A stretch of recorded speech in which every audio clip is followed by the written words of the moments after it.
everybody, America, everybody in the world, all our friends, fans, everybody. Welcome to the Mike Bocchetti Show. I'm Mike Bocchetti, and with me right now is my lovely, talented, super awesome co-host, actress, and writer, the great Jenny Springs. Hey, Jen. Hi, Mike. How are you? How you doing? Right? You look great. Like, Thanks. the background looks cool. I love the hair. You look awesome, like as always. Oh, well, thank you. I appreciate that. I put up pictures of my kids at nice. Christmas, like when they were younger. Nice. Yeah. You put it up today? Yeah. We're getting ready for Christmas now. Now that it's the 1st of December. I know. Starting. Yeah. It's so cool, right, Jen? It's like I'm getting all excited myself too, because it's like we just threw out the Thanksgiving leftovers. You know what I mean? Right? Yeah. How was your Thanksgiving? It was cool. I don't like, as you know, I don't like turkey that much anymore, but I like ham for sure. Yeah, we had turkey, plain turkey, because my son cooked. It was pretty good though. Oh, I told you about turkey that's putting a roasting thing that shoots up. I forgot what you call it. They push it down, it like shoots up. I'm really bad at this thing, but it's like it pushes the juice on it. Like not a rotisserie. No, I love rotisserie, Jen. I would love to have one of them. Like that's how Vikings cooked. But you push it down and it pops up like what, popcorn? I don't get it. Like I forgot the name of it. I should have done some research. it doesn't matter. I don't know, but you know what? But the rotisserie is the best. Yeah. Because We didn't have rotisserie. Oh, I was going to ask you, right? Do you have any Boston markets by you? We used to have them. They're horrible here now. We have one about 20 minutes away, and I don't go there. I haven't been there in maybe 5 years, maybe more. And it's not as good as it used to be. When it was Boston Market, it used to be called Boston Chicken. Now it's Boston Market. It used to be Boston Chicken. It used to be better. I remember going there like 20 years ago, and the chicken was like this. They had beautiful rice. I mean, like I've been so excited just to go there. You know what I mean, right? Oh, question of the day, Jen, right? I think I know. I know what the question is going to be. What is it? And you probably know what the answer is going to be. What am I having to drink? Yes. I shouldn't be advertising for them, but a McDonald's Coke, which is almost gone because I've been drinking the whole thing. Diet, regular, right? Definitely. Right, regular. I don't drink diet. I hate diet. Jen, you know what I got with me? Take a guess what I'm drinking. I'll give you three guesses. Well, one, I do have water, but something else. Sprite. Oh, I know. Dunkin' Donuts iced coffee. The first part was right, Dunkin', but listen to this. Latte, green tea, frozen. I was going to say green tea. I really was. I swear I was going to ask green tea. Yeah. Are you okay? Sorry. Yeah, it's green tea, but it's mixed with like latte. It's mixed with a whole bunch of stuff because I don't really. It tastes good though, and it gives me a lot of energy. That's all I care about because that's the most important thing, right? Right. Energy. I could use a bunch of it myself right now. But so you excited? I just said you put your pictures of your kids up. That's awesome. The holiday's going to be here right before we know it. They'll be right upon us. Christmas. Yeah. I think you said Halloween. You said holiday, right? The holiday. Oh, I said holiday. I'm sorry. It sounded like I thought you said Halloween. Yeah, it's good. It's coming up fast. I mean, December came up really quickly, so. I know. Jen, I love New England because I picture like, especially in the fall, like I just love nature. It's like you see like, the trees turn to green and autumn shades and yellow and like brown and like, I love that kind of stuff. Yeah, I like the snow. I like to look at the snow. I don't like to shovel it or drive in it, but I like to look at it. Oh, it's the worst, right, Jen? Yeah, driving in it is awful. Yeah. I had to drive in the snow last year. Coming home from New York, we went to see John Lennon's memorial. Oh yeah, next week.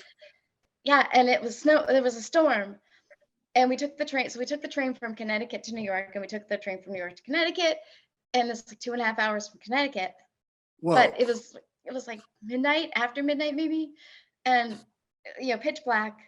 it's snowing really hard. It was awful, so scary, but we made it. That's the important thing. Yeah, I was going about 30 miles an hour on the highway. You had to. It was really bad. They weren't are an excellent driver, Jen. Oh, thank you. I feel safe driving because my mom's like Marilyn and Jordan. She's 84 years old, but drives like heavy foot, like I just driving. You know? It's impressive that she still drives though at 84. Oh yeah, she's at 84. She's sharp as a tack. She still knows what's going on. She's like, but Jen, like I said, out of all the years I've been, driving with people, you're one of the safest people I know. It's awesome because you're so good to drive. I wish that I drove. I don't know if I'd be able to now. I'm old, and not the age, but you need a lot of patience. Yeah, you definitely need a lot of patience, especially in New York City and in Boston. Yeah, you definitely do. But... So what's up? What else is going on? You got? What do you? I'm writing a monologue, which. Oh, nice. Sure. I'm writing. I'm actually.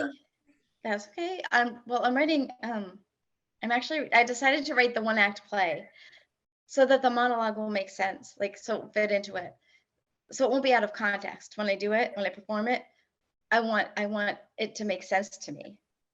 I don't know if that makes sense, but no, it does, because you know what, you got to especially the actors, they'll love you for that, because you got to paint the picture for the actors. I mean, you got to be a detective as an actor. Sometimes you're not given anything.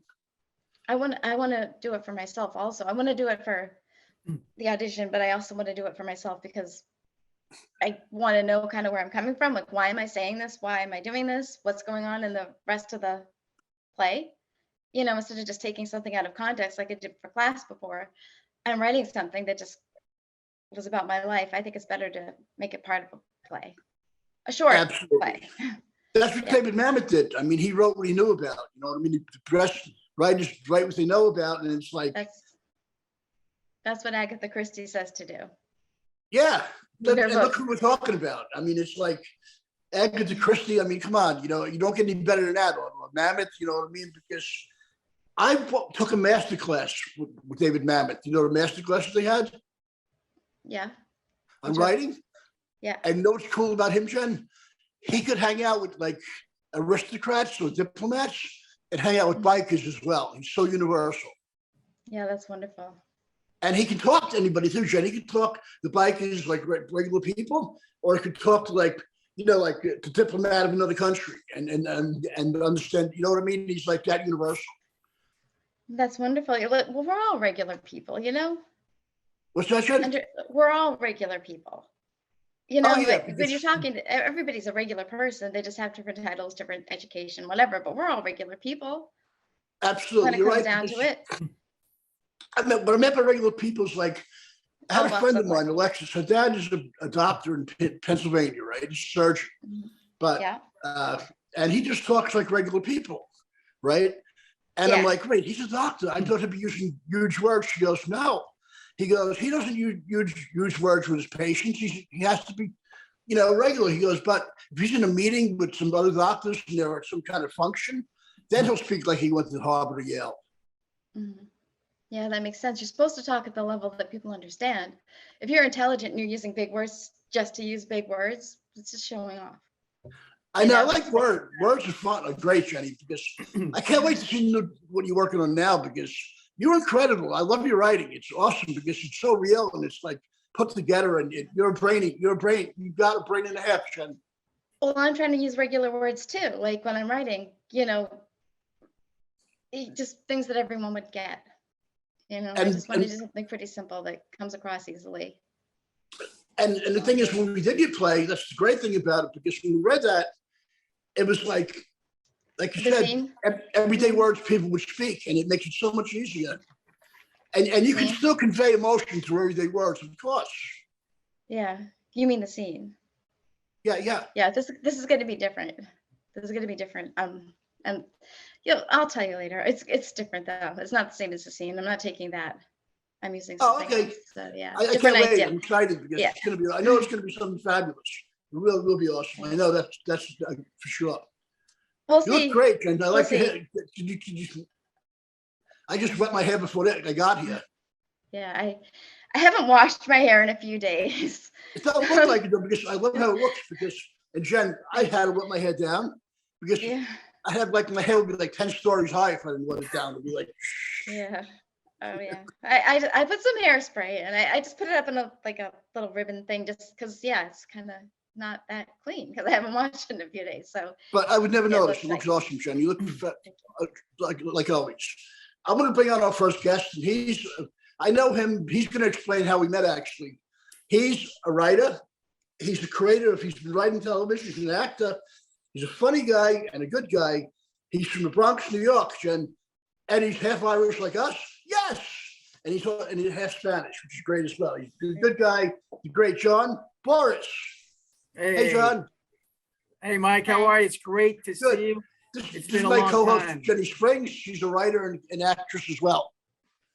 Hi, John. Nice to meet you. Nice to meet you, too. So, I wanted to tell the story about how I met Mike. And this was 20 years ago. I wrote my first play. It was a full-length play, and I played the lead in it. So there was a lot going on for me, to make sure that this thing was going to work. Please explain this play to Jenny totally, because this is something so real. This play is like, it's mind blowing. It's like old fashioned, but the new world is incredible. That's what I loved about it. Well, I guess I could tell you the inspiration for it was when I lived in Yonkers, the woman across the street, when I moved in, she had recently become a widow.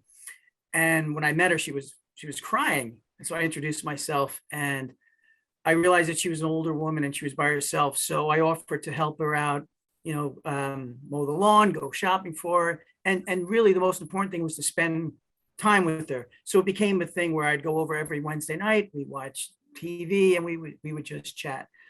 And she had started telling me about some dreams she was having about her husband. Wow. And it really, really affected me. And so I had no idea I was ever going to write a play about it, but eventually it just stayed with me. So I wrote this play about the relationship between a guy who's younger guy is trying to find his way in the world, meeting his neighbor who is older, much older, where like his friends would never understand. So he kind of kept it a secret. He didn't want to like his friends to make fun of him at the bar or whatever. And the wisdom and the knowledge that he gained from this woman. And it's like Mike said, it's kind of an old fashioned feel to it. And it was really special to me. I made a composite of a woman from my neighborhood growing up in the Bronx who was really not nice to us. She was, we called her the cat lady of Marshall Parkway. She hated kids. So I took this woman who I just met in Yonkers, and I put her history with the woman who hated children, who hated kids. And I made this one character, and kind of breaking through the barriers of the childhood feelings having for her, and also now the new relationship that they're establishing. And so I was very proud of it. I had written it longhand, and I kept it in a notebook for 2 years. I was so afraid. John, he's old fashioned like us, because John, I wanted to ask you quick, and I think I'm right about this. Did it have like a 1940s setting she was from? Well, her being an older woman, when you walked into her apartment, like we had the part of the stage, her apartment, it had the old furniture, it had the old music playing in the background. So it did feel like a time capsule, like nothing changed in her apartment. So you walked into an older world. And I'm really fascinated by that, the nostalgia of black and white movies and the stories that, my parents and grandparents would tell. So I wanted to create a little bit of that environment when she walked into that apartment. Well, Jenny's a huge fan, and so am I, of black and whites from the 40s. And right, Jen? Yeah, I love them. I love the old music, American standards, just wonderful time, I guess, to be alive. And so I could only write about it and imagine what it would be like. It would be fantastic. I would love to go back. But Jen, we got another friend who wants to go back. Let's go back to 1946, just where the war was over with. But getting back to how I met Mike, now this was really interesting because, like I said, I had written the play, and I was acting in the lead, and so there was a lot of responsibility. So the director brings on Mike as a stage manager type, but he brought you on kind of late. Am I right? Kind of like just before opening? Jen, have you ever stage managed? No, I haven't. No, it's really hard. I only did it once, and it's so hard because taking furniture down and like making sure that everything comes out at the right minute. A lot of responsibility. I almost like screw the sheet up with them. It's like there's supposed to be a deck of cards, and they were looking for them. I forgot to put them out. Things like that. Little things, a lot of big things, and a lot of little details that you got to be on top of. John's looking around one day, generally doing this. I remember you looking around going this. Oh my God, where are the cards? Your face looked like that, right? And I'm like, he's looking for the cards. Pete, that was the other guy, Jen. Yeah. And I go, oh no, they're in my pocket right now. I can't run. I can't like run after them. Way to give an actor a heart attack. But the funny thing was that with everything going on, that we really never got a chance to interact much, Mike, because I was worried about like, just making sure the play was going to be successful and making sure that, everybody got their line, just a lot of stuff going on and it being my first production. So what happens is 10 years later, I'm at a benefit. It was a Christmas, like a Toys for Tot benefit. It was so nice, Jen. It was like Toys for Tots. And it was like a bunch of actors, like an actors group. So I was just there as a member and just, contributing toys. And so I was an audience member basically. And they were, these actors were putting on shows. And what we found out from the host was that the original comedian had canceled last minute. And so they had a fill-in who turned out to be Mike Bocchetti. Yeah, it was wild. Mike Bocchetti killed that night. I'm not kidding. Now, the funny thing is, after the show is over, and I'm waiting around, like, because I want to talk to Mike. But here's the funny thing is, I didn't remember Mike from stage managing my play 10 years ago because I really never got to interact with him. I was so busy and whatever. Oh, yeah. So Mike comes out there, mind you, this is 10 years later. I'm waiting as a fan. I'm like fanboying, like I think Mike is hysterical. So I'm waiting to shake his hand and tell him. He walks out, sees me, goes, "Hey, John, nice to see you." He shakes my hand. And I'm like, what? I am like, what? Who? How does he know me? So I don't want to let on, like I'm totally confused. And Mike starts talking about the play from 10 years ago as if it just happened yesterday. Finally, I figured out, oh my God, Mike, the stage manager. It blew my mind how his memory was so sharp. Like if we had coffee the day before, and Mike, I'll never forget it. I've told that story 100 times because I think it's fascinating. Now, if I could just say the one joke that to me is maybe the funniest thing I've ever heard any comedian say. It was just, Mike has this rapid fire style of jokes. He walks back and forth around the stage. And this one joke, can I say it, Mike? The joke that sure. Make sure it's not dirty though. No, it's not dirty. It's not dirty. So Mike says, when I was 10 years old, my father said, "Son, I want to tell you the facts of life. You will never get laid." I thought that was the funniest thing that I had ever heard in my entire life. And I told that joke, and of course I give Mike credit, but I've told it at least 100 times. I'm not kidding, Mike. I've never forgot that. I thought it was the funniest thing. Thank you, John. You killed that night. I wanted to pick your brain, especially me in general, to pick your brain about writing. Jenny is awesome writer herself. She's tremendous. And Jenny just has a series. Do you want to ask him about a series? Definitely. What? John just co-wrote a series. Yeah. I co-wrote a series before the pandemic came. I was auditioning a lot, like 3-4 times a week. And then the pandemic came. And I'll get to the story on when I worked on my acting job just before the pandemic got canceled. And it was the Many Saints of Newark, but thankfully it picked up after the pandemic. But I was thinking, I mean, they may write me out of it. They may cut the scenes, whatever, because it was like a year and a half, 2-year gap. So I wanted to create my own work, at least try. So I didn't know how much time I'd have, but I wanted to write something, create like I did with my play. I wanted to continue to write. And so I started writing this series. And I did a movie in 2010 called Paradise East. And I became good friends with the writer and the director named Nick Taylor. And so I love the characters that he created in that movie. And then he created a web series called The Chip and Ernie Show based on the 3 main characters of that film.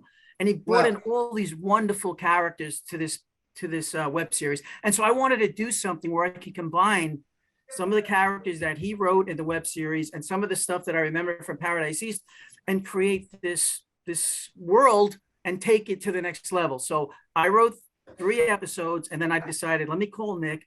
I said, Nick, look, I've already started this. I need your help. It's your world, let's collaborate. And so for 2 years, I would drive out to New Jersey every Saturday, no matter what, snow, rain, sleet, whatever. We'd go into his office and we would just write. And then during the week, we would compare notes. And so we wound up getting 11 episodes. A full season is written. And right now we're polishing off our pitch deck, but we are ready to go to get a literary agent, because I really believe that this thing will knock some socks off. I think nothing else is close to it out there. And so I'm excited to try to, to get it to the next level. John, Jen? What? You want to ask John anything? I definitely want to hear some writing stuff. If you have any idea, anything you want to ask. Writer to writer, techniques, whatever. Yeah. Okay. Well, I have a question about your very first play. Why did you decide to write it longhand instead of type it out? Because I didn't know what I was going to do with it. Honest to God, I had no intention. I really didn't know I just wanted to make sure that like when I felt creative, I would never forget it. And it's between Christmas and New Year's, because that's where actually the play takes place. It was actually during Christmas and New Year's. I had the notebook and I just wrote every day through New Year's. I don't know why I didn't do it on a computer. I didn't know what I was doing, to be honest. Now so I would never do that again, mind you. But for the first time, I didn't see the end game. I didn't know where this was going. Like I said, I kept it in a magazine rack for 2 years because I knew writing is rewriting. And I knew that once I picked that up out of that magazine rack, I was going to be in for a lot of work to really work it and structure it and make it a play with an arc and everything. So it took a while. The writing was one thing, but the rewriting. Did you rewrite it longhand as well, or did you? No. Then I put it on computer because I knew there was going to be a ton of rewrites, and you don't want to have to script, because eventually it's going to have to be on a computer anyway. So I went to the computer for the rewrites, and I worked on it for quite a while until I felt like it was ready to be presentable. And how long did that take you to write that whole thing? To rewrite it? Because that's I would say when I really decided I was going to do it, I would say probably 6 months to really structure it. Now, the thing is, I had never taken a writing class or anything, but I had been up to that point. I probably acted in about 80 plays up until that point. Wow. I acted all the time. And so I knew how a play structured from experience. I knew character development. I kind of knew just from being involved with the theater world for all that time. So it was a little scary, especially because I'm exposing a lot of personal stuff. And I started to wonder, like, wow, do I really want people to know about this? I know how I am revealing some stuff, I am revealing some personal things, because you all feel like that. Said earlier, you write what you know about. And so, there's a lot of personal stuff in there. So I would say the whole thing was 6 months. And then I brought it to a theater company that I was involved with a bunch of theater companies. And so I brought it to this one, and they right away, I got an answer. They read it, they loved it. And then, so we began putting it on its feet. So the very first theater company you went to, they just said, all right, this is great. We're going to. Yes. Yeah. That's awesome. That's amazing. That's incredible, because see, that's the thing. Quality is what counts the most, because I think, especially now, the way the business is, writers, great ones and good ones are like gold. Only problem is so much content now, right? Everybody's writing now, and that's the problem. They need content now. All the things we have now. But there's a lot of competition. And what I'm finding is getting people to read something now is not so easy anymore, because they're getting inundated by so many new writers that are, and so they get, they just close the door a lot of times, because I don't have time to read. They want a sizzle reel now too, like 5 minutes of it or whatever. Yes, that's on the agenda. That's one of the things we're looking to do, just to do it as a, we have a 30-second pitch, verbal pitch. but we're going to Wow. kind of get a sizzle reel. We're going to put together a bunch of quick scenes and film it as a short film. That's going to happen. Not sure exactly when, but it's going to be 2023 is going to be the year where we really push this. That's incredible for a theater company like something right away, because, right, Jen, a lot of times people like, I don't know, that people can be very fickle in this business. It's weird to like look at something and you don't hear back from them.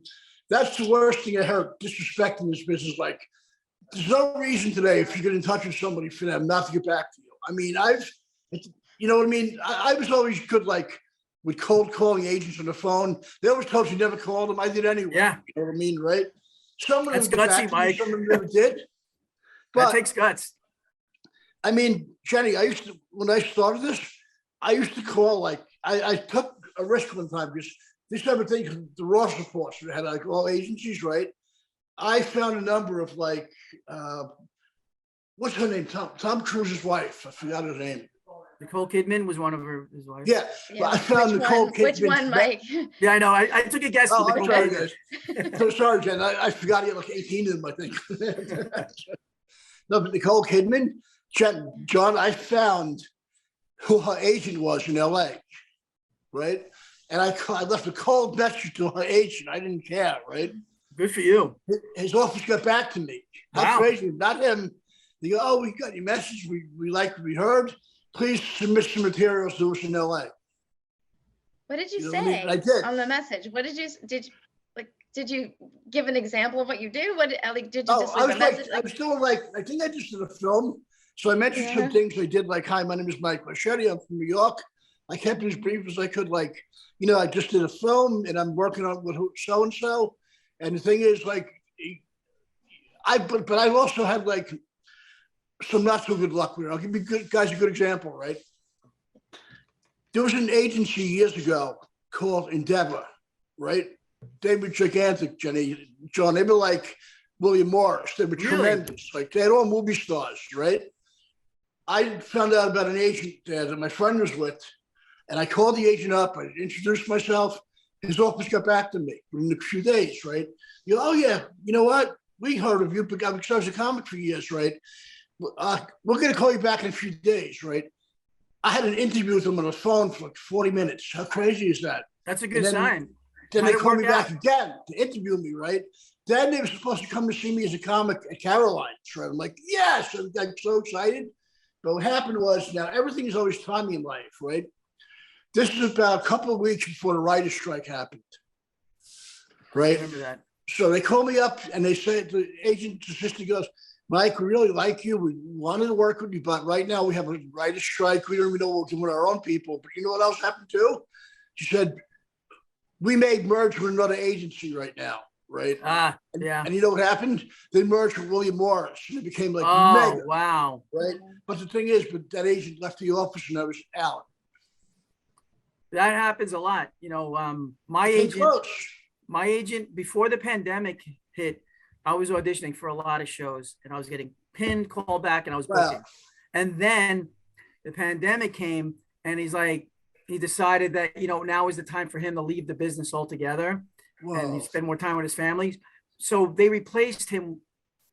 I'm still with the same agency, but it hasn't been the same as when that guy was my agent. He was in the New York office, and now, you know, I'm with a bi-coastal agent, but there's no New York presence. Ever since the pandemic, everything is Zoom. They haven't filled the office. So my agents are in LA, and it's a little bit of a disconnect. It's good to have them out there because that's where a lot of stuff is. I know, but all the shows that I'm auditioning for are in New York. And I guess if something happens, you know, I would go out to LA without a doubt. But, you know, there's a lot of work in New York for us. I know. But the thing is, me and Jenny talked about one time, Jen, about self-tapes. They can be a real pain sometimes. Oh, right? Yeah. Yeah. Are you asking me, Mike? Yeah, I'm sorry, Jen. Yeah, they are. No, I'm so sorry, Jen. It's fine. Self-tapes are a pain in the butt. I hate them. They are. Yes, they are. I've done them for my direction. I've done them with my phone before. I use my phone exclusively. I have all the software on my phone, the editing software, the WeTransfer upload link. So I do everything on my phone. John, are you using your computer or your phone right now? I'm sorry to bother you. Yeah. What? I was asking John, is he using his computer or phone? I'm just curious. Right now I'm using my computer, but for auditioning, you know, I have my backdrop back there. I have the lights set up in the other room. I'm not a big fan of self-tapes because there's a couple of reasons. The first reason is you don't get that personal contact with the people in the room. I know. I feel that's a very important thing, is to oh my God, make Jenny, that connection. I talked about with Jenny all the time. We're like, to act, you need people in the room with you. It helps, I feel. Right, Jen? We need them in the room. Yeah, I feel like you can feel their energy and they can feel your energy. It's And so you much can more create a personal. bond. Yeah, you can really make a connection, a real connection. Now, what happens with the self-tape is now, like when I was auditioning, my agent would say, you know, you have to be in Manhattan, you know, tomorrow morning. And I'm like, sure, I just hop on a train and I'm there. Now with self-tapes, you don't have to be in New York. You don't have to be able to get to Manhattan. So they expand all the auditions now to people who say, you know what, I could be a local hire in New York, or I could stay with friends or family. So now they've opened up. So now you're competing against 5 times more people. And so it's harder now to get noticed because it becomes a conveyor belt. You see them, all right, next, you see them, next. There's nothing personal now. That extra is missing now. I mean, it's the game now. It's never going to go back, I feel. And so we just got to. You don't think it's ever going to go back?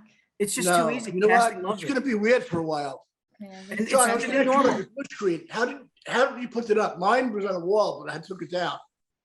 Well, I have this, and I put it against the blank wall in the other room, but I have a tripod, but I feel like I don't need to do that. I'll just put it against the wall and it looks fine. It looks good, right, Jen? Because that's what I was talking about, like, just like that, right? It's good, right? Mm-hmm. Yeah. Yeah, it's simple, but I mean, you don't want to see any, you know, like I would never do a self-tape with the other stuff showing behind. You know, I would have the backdrop closer to me, and then with the frame, you know, you'd only see the blue and me. So I just threw that in because there's a mirror behind me and I didn't want to see the reflection. But yeah, so that's my backdrop when I self-tape. Jen, you want to have anything you want to ask Sean? Because he's a really good guy and I'm having fun with him. Yeah, well, you've done other things too, because I think it was you. All right, so there's 2 people named John. I don't know how to say your last name. Borras. Borras. Yeah. Oh, he told me today, like, so Boris Karloff.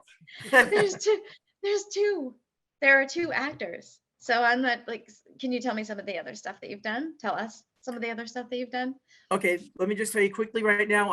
I'm also writing and starring in a web series. We shot the first episode, and I just wrote the second episode, and we're going to plan on writing. Well, I don't know if the woman the actress I'm acting is, I think she's going to want to write as well, but so far I've been doing the writing. So that's it's going to be called The Married Life. We have the first episode already done, edited, and in festivals right now, or at least submitted to festivals. So I've been doing a lot of writing, but I've also been auditioning, not as much since the pandemic, unfortunately, but just before the pandemic had started, I booked the movie, the Sopranos prequel, Many Saints of Newark. You're great. So, you played a priest. It was awesome. Yeah. So as it was getting closer to the shoot date, the pandemic was shutting down everything. And so we're scheduled to shoot the week of St. Patrick's Day. I'll never forget it. And I just see everything closing and everything is closing. And then I get the call that Friday night, production is shut down. And I was really disappointed. I didn't think that they were going to keep me. I didn't think they were going to, shoot my scenes at all. And so I think it was like a year and a half later, 2 years later, productions picked up. My lines have all changed. The scene has changed drastically. It was supposed to be a huge scene with 200 extras because big Italian wedding. And now it was like in a backyard of a restaurant, and it was like 10 extras, maybe 15 extras. So, but I was still in it. They cut my lines, they changed my lines. I didn't care. I was in it. Now, that's the important thing. If I could just tell you this real quick story, the Many Saints of Newark was very secretive in many ways. Like even when I auditioned to it, it was like, it didn't even have the name Many Saints of Newark. It just said Taylor Project. That's all it said, Taylor Project. Well, so I auditioned for it, and I'm like, all right, whatever happens, happens. And then when I book it, I get the emails, and from my agent, they're calling it the Newark Project. So I still don't know what it is. You know what it is? They keep it under confidentiality because, you know what I mean? They want nobody to know what it's about. Because but I'm in it though. All I got to tell you is don't talk about it, and I won't. So let me tell you what happened. So they had started filming the year before the pandemic. They were like, the movie was almost done. So when I got on board, they were doing new scenes. So that's why I figured, oh, you know what? They may not even use us because pandemic shut everything out. So the actors were working together for a while. So I went on IMDb and I'm trying to find out. I know I have a scene partner and I'm trying to find out who is the actor I'm going to be working with. I couldn't tell because some of the main actors didn't have a character next to their name. So I get on set and I still don't know because the call sheet doesn't say the character and the actor's name. So I only know I'm acting with a character named Hollywood Dick and I have no idea who it is. So we're actually on set getting ready to do the rehearsals and there's an empty seat next to where I'm supposed to do my scene. I'm still waiting till the very last minute. Suddenly I hear somebody from the back yell, "Ray's here." And I'm like, Ray? I mean, I know Ray Liotta's in the movie, but is Ray Liotta going to be in the scene? Am I doing a scene with Ray Liotta? And were you? My mind. I did a scene with Ray Liotta and I found out just before we were going to shoot. It was crazy. It was surreal. That would blow my mind because it's like, and just to see him, I would have a heart attack, I think. It was so surreal. Goodfellas. I mean, one of my favorite movies, and our knees are touching. I mean, no, me too. I get very like that too because like something that might come in, I'll be like, oh my God, I'm gonna have a stroke here right now. You know what I mean? The one thing is make sure I don't forget my lines because I don't want to screw up in front of Ray Liotta. And another guy who was in the scene, Joey Diaz, who right? Jen, this is a comic that I know for years. Mm-hmm. He's a funny guy. Joey Diaz is a comic. He has a podcast. He's been around forever. And he's really a funny guy. And he was awesome in the movie because, I mean, I'm going to take a drip, some water. I'm going to mix it up, guys, instead of that Dunkin' Donuts. Well, I spoke to Joey just a little while ago on the phone, Mike, because I told him, because I knew I was doing the podcast. So I wanted to, say, hey, I'm doing Mike Bocchetti's, and he goes, oh, Mike, I know Mike since 1993. I love the guy. So he had nothing really to say about it. And Joey is a great guy. So the second surreal thing that happened on the set of Many Saints of Newark was they were filming some scenes in another part of the restaurant backyard area, and they were waiting to come back to ours. So I'm at a table with Joey Diaz and John Bernthal, just the three of us. Do you know who John Bernthal is, Jenny? No. You would know. I'm not sure who he is either. I really don't know. He's a big guy. Trust me, he's in everything. He's been Walking Dead. I'm not sure who he is either. He played Punisher in the TV series. He's in a lot of stuff. He's a really big actor, and I had seen him in him. So for 40 minutes, Joey Diaz, me, and John Bernthal are at a table, and Joey Diaz is telling the funniest stories in the world. But I can't get over the fact I'm sitting next to John Bernthal, and it was such a great experience. It was that whole experience of working on that movie was fantastic.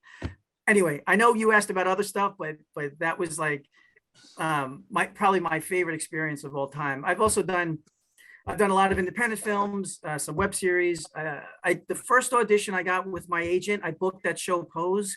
You know the TV show Pose? It was on FX. Pose. Award-winning show. I played it. I don't watch. You played a what? There's a lot of things I have no idea what they are. So I really don't know.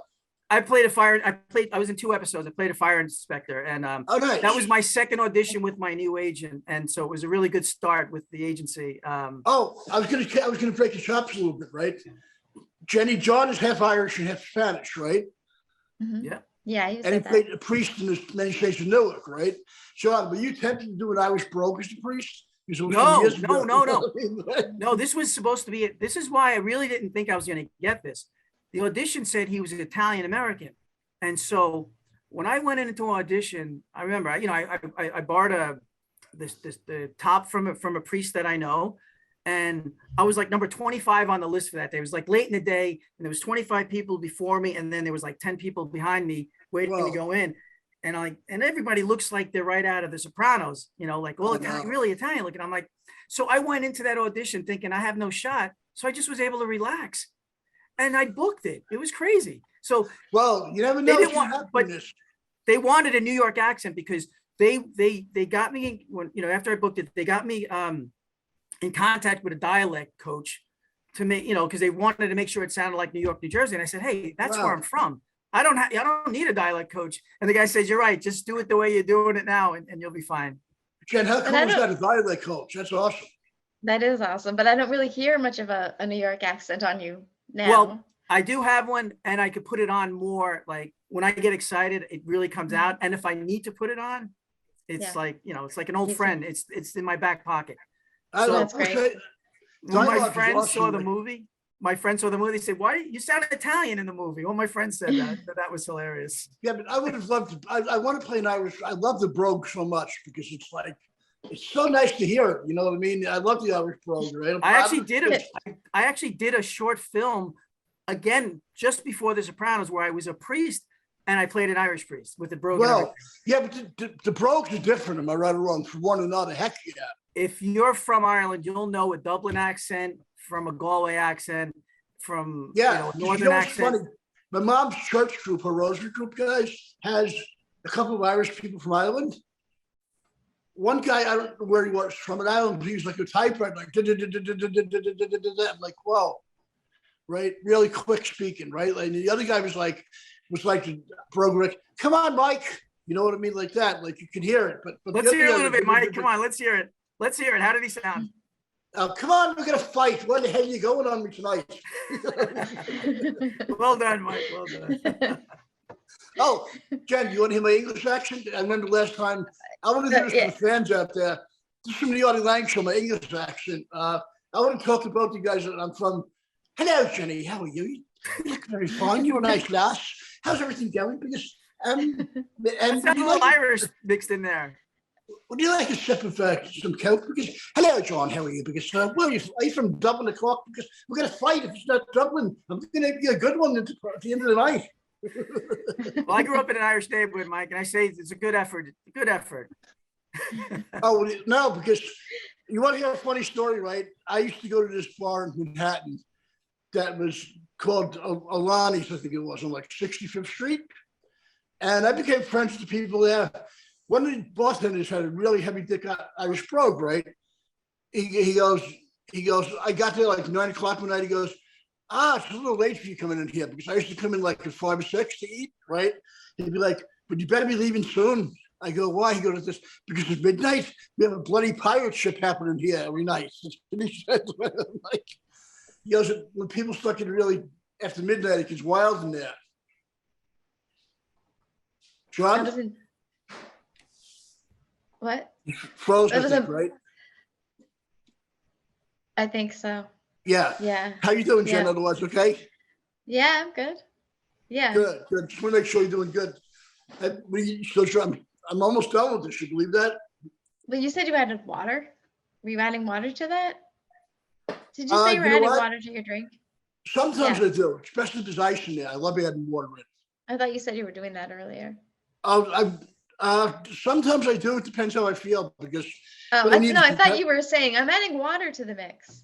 I could have sworn you said that. Oh, no, I did. I'm so sorry, Jenny. I was like, I'm adding water, but not putting it in there to chill it down. Oh, I see. You're just drinking. Okay. Yeah, this is very watery because it had ice in it. And now it's gross. It's, when the ice melts in Coke, it makes it all flat and watery and gross. Yeah, it's like that. But there's nothing like a great fountain soda. No, there isn't. I love fountain Cokes. I love them. They're so good. They settle my stomach too. They taste really good. They settle my stomach. I don't know. I just really like them. They're very, no. I was going to say they're like a home cooked meal, but not really. But they're just very comforting, very settling. I really like them. So I get them. I love them, Jen. And that's how I know, that's how you know you go to a good place to eat them, or right or wrong. The bread and the soda is fresh. Mm. Yeah. Yeah. Wait a minute. I can't email them, Potato. I'm on my phone.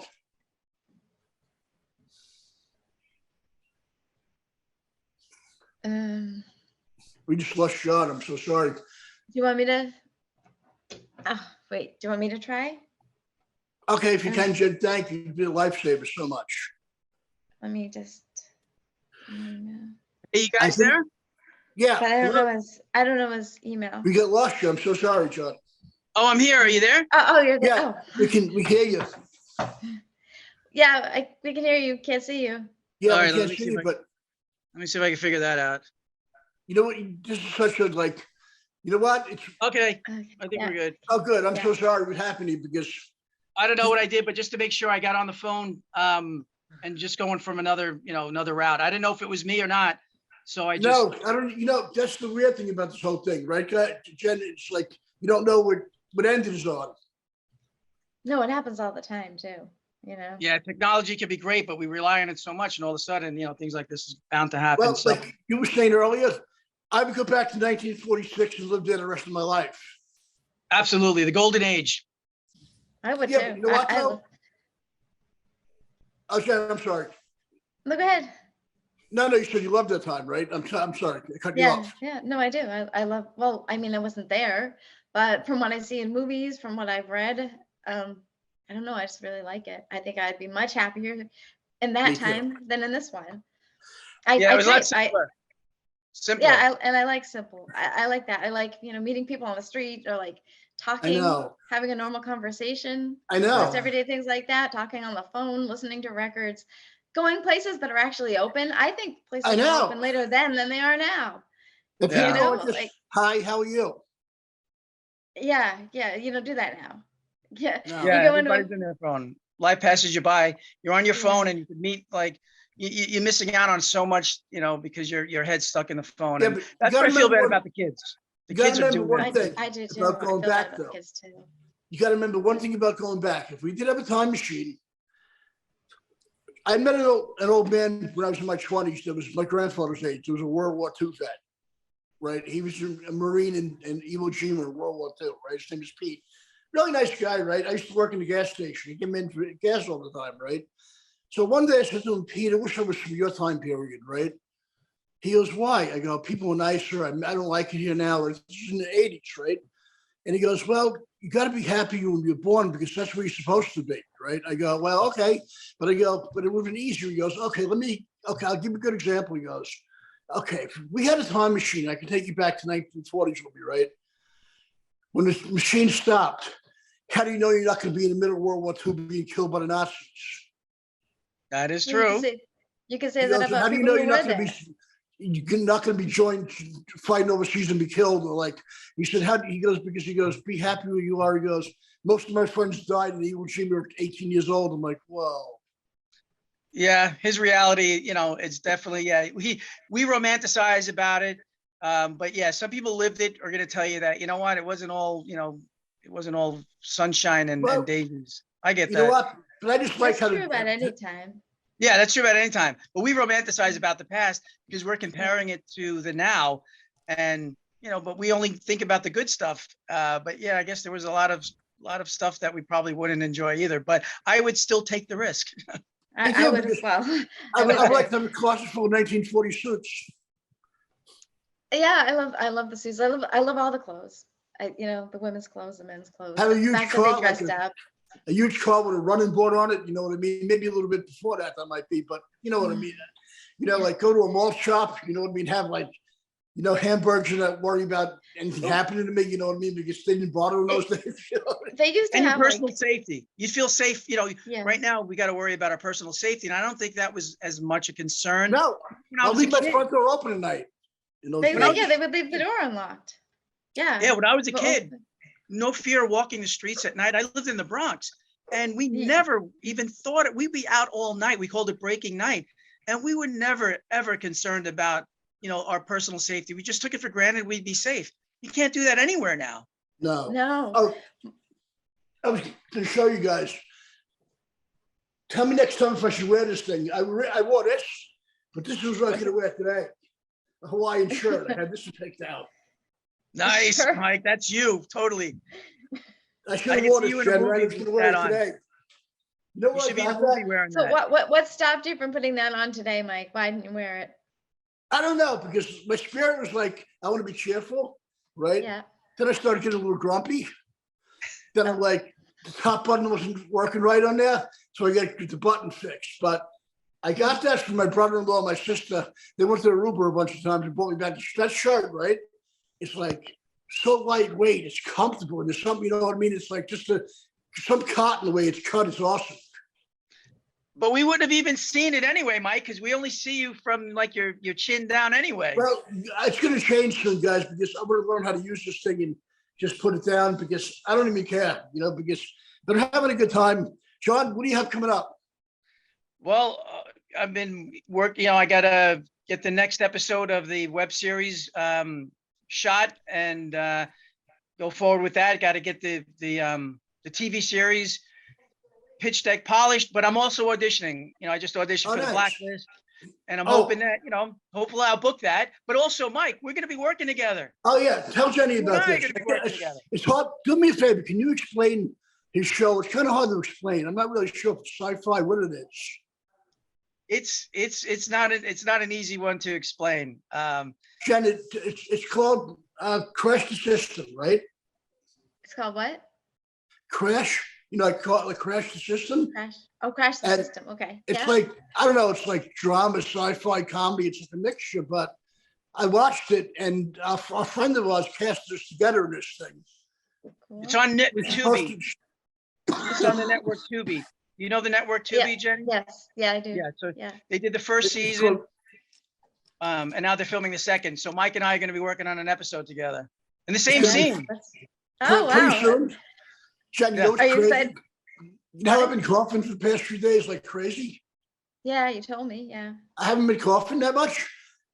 Thanks to this. I'm like, whoa, I thought I'd be coughing like an animal. Thanks. Probably because of this. What, the green tea thing? Yeah. Yeah. That's good. That's good. Whatever works, right? Did you have COVID, Mike? No, I had it actually for a while, a couple of months back in August. I just had it earlier in November. It's horrible, John. The cough was the worst part of it, but thank God. Not a cough. I felt like I was a Civil War soldier with whooping cough. Yeah, that's what it felt like. Yeah, it was horrible. And so, the thing is, thank God it wasn't lethal like the first strain of it. We'd have been dead. Absolutely, with the herd immunity, all that helped. A lot of people John, I was going to ask you too. Are you a musician at all? I wish I could play instruments. I'm no musician at all. No, I used to sing in a band back in the Bronx, but I didn't play any. Unfortunately, I never lived my dream of being a drummer. I always wanted to be a drummer, but I just never got around to it. Ken, what about you? You like, what kind of, I know you played the snare drum in a band, right? I mean, I was 10 years old. Yeah. I got picked for select band because I was good. But yeah. I have a good sense of rhythm, which is, I wasn't. I could have been, but Ken, you still play the drums though. That's awesome. I love it. I played the drums and then I played the flute. And then in high school, I became a cheerleader, and there wasn't time to do both. I love it. You can't be in the band and cheer at games because after school, you have to go every day after school to practice. Flute is awesome. Good commitment. Yeah. No, but you play the drums. That's cool. Yeah, I played the drums when I was 10, and it was fun. Well, it lasted. And then I got sick of it. Then I played the flute. And I got sick so when did you get into acting? So now you're into acting? Yeah, I'm into acting now. But I started modeling when I was 16. I guess I was 16, and I got an agent, and that's kind of when I started getting interested in acting a little bit. I didn't really. I don't know. I just kind of wanted to be seen. I was I was a teenager. I didn't. Yeah. Like attention. We all like attention.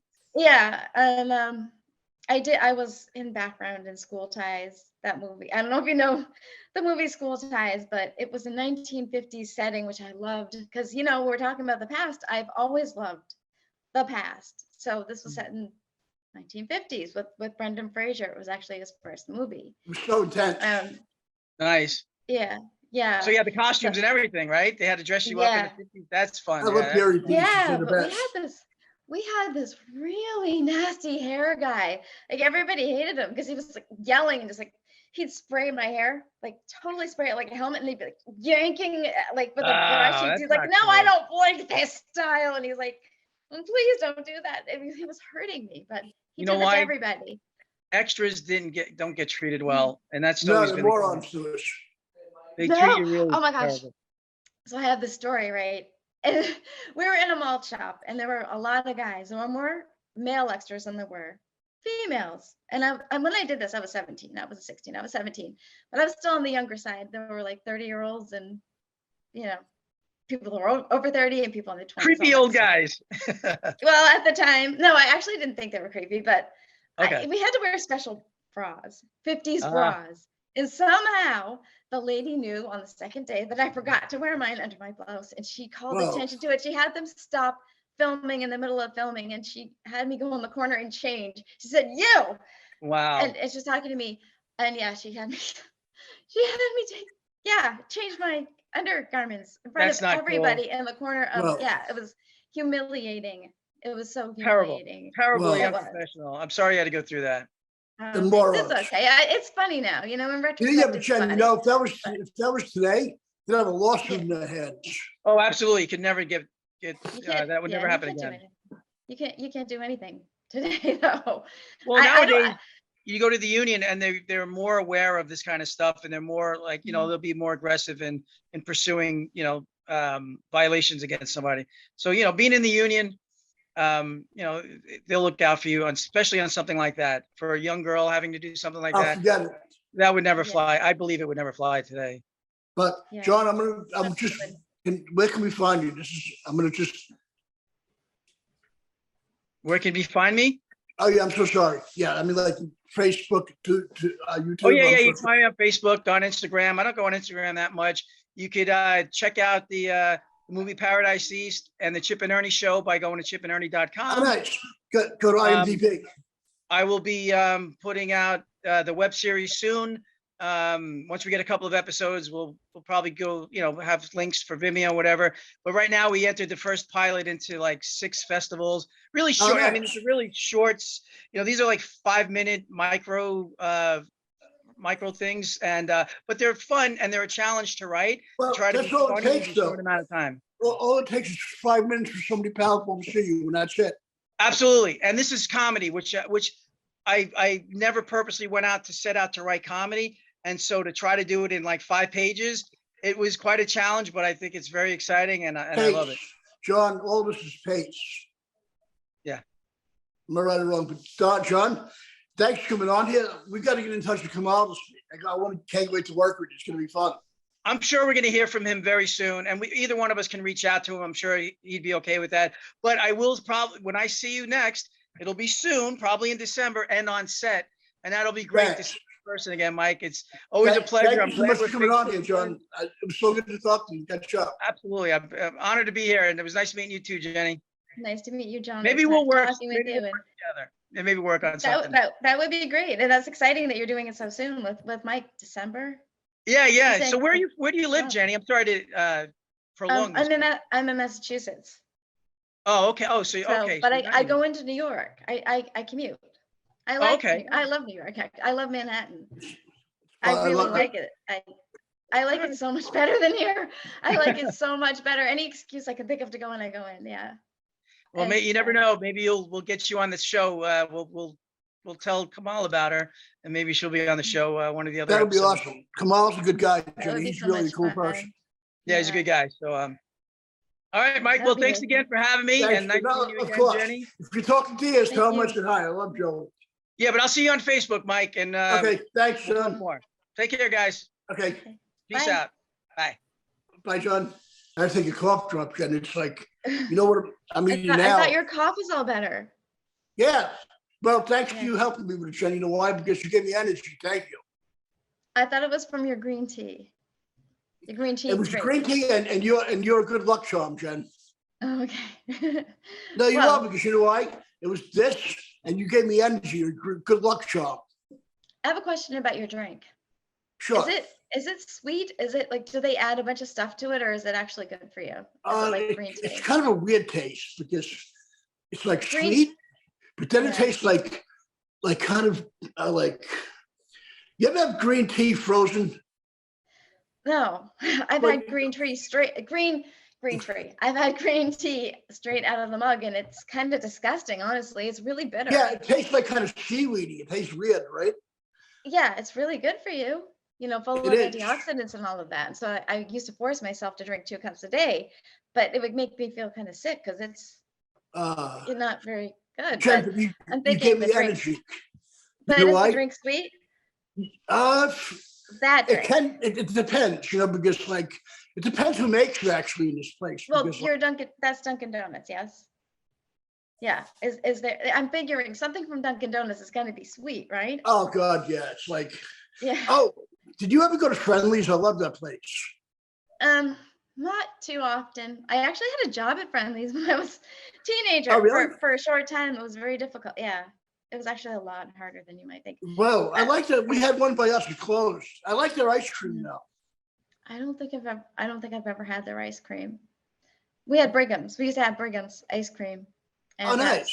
that closed. And they have it in the stores, but I don't know if it's the same anymore or not. But yeah, I've never had Friendly's ice cream.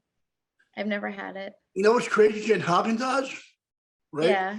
When it first came out, I thought it was like from Bavaria or Germany. It's made in New Jersey. I'm like, whoa. Yeah, I like Haagen-Dazs. I like Me too. Haagen-Dazs chocolate. Yeah, it's You good. know what's crazy? I was like, when I heard Haagen-Dazs, I'm like, I thought it was like in the hills of Bavaria or like, you know, something like big Vikings making it. You know what I mean? Well, the way they spell it, yeah, with Yeah. yeah. And I looked at the thing, I go, not in New Jersey. What the hell are they doing? Yeah, it's good though. It's good. A I lot actually of have things some are in the like that freezer. because- oh, I was going to ask you, right? What? Do you still have your Junior's mints? What? Your Junior's mints, you still have them? I have regular ones and I still have the holiday ones. I haven't opened them yet. Oh, the holiday ones you still have, right? The holiday mini junior mints, yeah. I haven't. Yeah. I haven't was like, opened them whoa, yet. I thought you might have Yeah. finished them by now. I'm like, well, you know. I haven't opened them. Not yet. I'm saving Oh, them. okay.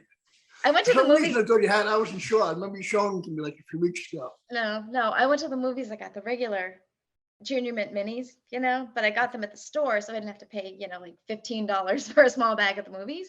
And Wow. yeah, I ate like half the bag. They're so good. Jen, I love macadamia nuts, but they're like ridiculous in price, right? I've never had them. I've never had any nuts except for peanuts. Really? In the shell. Yeah. I love peanuts are cool. I love pistachios, Mhm. cashews. I just like them a lot, but they're really salty. That's the whole thing. Yeah, I don't like. Yeah, I like salt on some things. I don't like it like.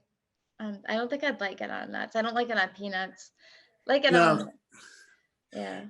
But Jen, I have energy. Like this is, I'll give you a good example, right? Like this is me at about 20 to 4, right? Right now, this is me. You know what I mean? Getting your second wind. That's what happens but- to me. I get so tired like midday. I usually take a nap. So, but I was out today and I couldn't. But yeah, I get really tired in the middle of the day, and like by 9 o'clock at night, I feel like the day's starting. Time to get up, do stuff. It's weird. I know, Jen, because I'll be here like falling asleep and like, is this weird? I'll get up about 10 or 11 sometimes, eat lunch, and then take a nap. Oh, really? Yeah, that's not very long to be up. But sometimes I stay like today. I didn't do that at all. Like the past few days, I've been staying up. Yeah, that's good. I try not to do the naps in the middle of the day because I'll wake up and I'll be more tired than the first time I woke up. But naps are important sometimes. Like a lot of super intelligent people took naps. Jen, I know JFK took naps all the time. Yeah. Do you notice like I don't know if that happens to you. Like if you take a nap, do you get more tired the second time? Like after you go exhausting, and right? the nap, and then your alarm goes off. Are you more tired after you woke up initially for the day? Because I don't know why. Yeah. When I take a nap, I'm like worse than I was before I went to bed. It's like it's so exhausting. It is. Right.